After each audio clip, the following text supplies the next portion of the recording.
Hello all, నమస్తే. ఇవాళ assignment number 17 ఒక సోషల్ ఇష్యూ గురించి షేర్ చేయాలి. ఇవాళ నేను షేర్ చేయబోయే టాపిక్ వాటర్.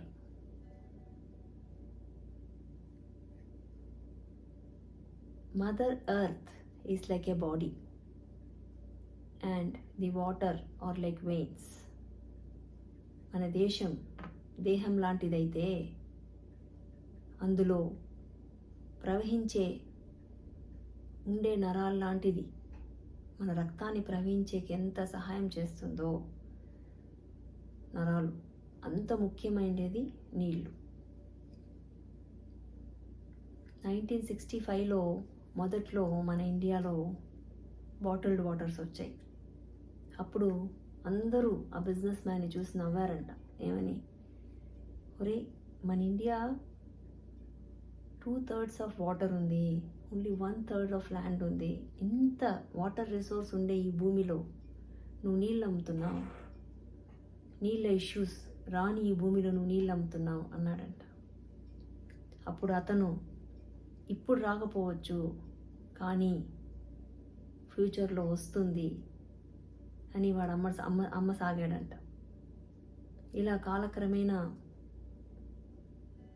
మీరు గమనిస్తూ వస్తే ఇప్పుడు ఎక్కడ చూసినా bottled waters, packaged waters, RO waters ఇలాంటిదే మనము తాగుతున్నాం. ఆర్ఓ వాటరే హైలీ ప్యూరిఫైడ్ వాటర్ అని అనుకుంటున్నాం. ఇలాంటి పరిస్థితి రావడానికి కారణం ఏంటి?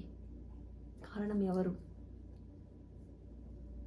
అందరం ఏం చేస్తాం? ఏమైనా ఇష్యూ వచ్చిన వెంటనే ఫస్ట్ నింద గవర్నమెంట్ మీద వేస్తాం. కానీ యాజ్ అన్ ఇండివిజువల్ మనము ఈ ఇష్యూ రావడానికి ఏదైనా కాంట్రిబ్యూట్ చేస్తున్నామా? ఆలోచించండి. ఎన్ని సంవత్సరాలుగా మా ఊర్లో నీటికి బాధ లేదు. అలాంటిది ఈ సమ్మర్లో టెంపరేచర్ 105 డిగ్రీ ఫారెన్హీట్. ఒక్కొక్కరింటికి 1 మంత్ కార్పొరేషన్ వాటర్ రాలేదండి. ఎంతోమంది కార్పొరేషన్ వాటర్ని నమ్మి బతికే వాళ్ళందరూ చాలా కష్టపడ్డారు. నాకు తెలిసి మా నాన్నగారి చిన్నప్పటి నుంచే మాకు ఒక బోర్ ఉంది. అంటే అది గవర్నమెంట్ వేసిన బోరు. అందరికీ ఈ ఊర్లో ఎక్కడ కరువు వచ్చినా ఇక్కడ నీళ్ళు సమృద్ధిగా ఉంటాయి. అలాంటి దగ్గరే నీళ్ళు టైమింగ్ రెస్ట్రిక్షన్స్తో వదిలేట్టు ఈ సంవత్సరం జరిగింది. దీనికి అర్థం ఏంటి? వాటర్ స్కార్సిటీ ఇంక్రీజ్ అవుతుంది. ఎప్పుడు 500-600 అడుగుల్లో దొరికే నీళ్ళు ఇప్పుడు 1000 అడుగులు వేస్తున్నాం, 2000 అడుగులు వేస్తున్నాం. అంటే మనం ఏం చేస్తున్నాం? జస్ట్ ఈ నేచర్ నుంచి తీసుకుంటూ ఉన్నాం, మదర్ ఎర్త్ నుంచి కన్స్యూమ్ చేస్తూ ఉన్నాం. మనం ఏమన్నా రిటర్న్ చేస్తున్నామా? లేదు. ఏం చేయాలి? మన న్యాచురల్ రిసోర్సెస్ని మ్యాక్సిమం ప్రిజర్వ్ చేయడం మన చేతిలోనే ఉంది. మన అందరి చేతిలో ఉంది. నా చేతిలో, మీ చేతిలో, మీ అందరి చేతిలో ఉంది. బర్త్డేస్ వస్తున్నాయి, వెడ్డింగ్ డేస్ వస్తున్నాయి. ఇలాంటి డేస్ వచ్చేటప్పుడు ట్రీ ప్లాంటేషన్ గురించి ఆలోచించాలి.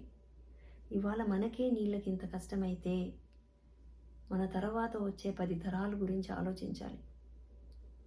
మన పెద్దలు మన గురించి ఆలోచిస్తేనే మనకి ఈరోజు నీళ్ళు ఉన్నాయి. వాళ్ళు ఎన్నో చెరువులు, కుంటలు, పుట్టలు అన్నీ తవ్వారు. కానీ మనం ఏం చేస్తున్నాం? ఈ చెరువుల్ని, గుంటల్ని, పుట్టల్ని అన్నిటినీ పూర్తి చేస్తున్నాం, బిల్డింగ్లు కట్టేస్తున్నాం.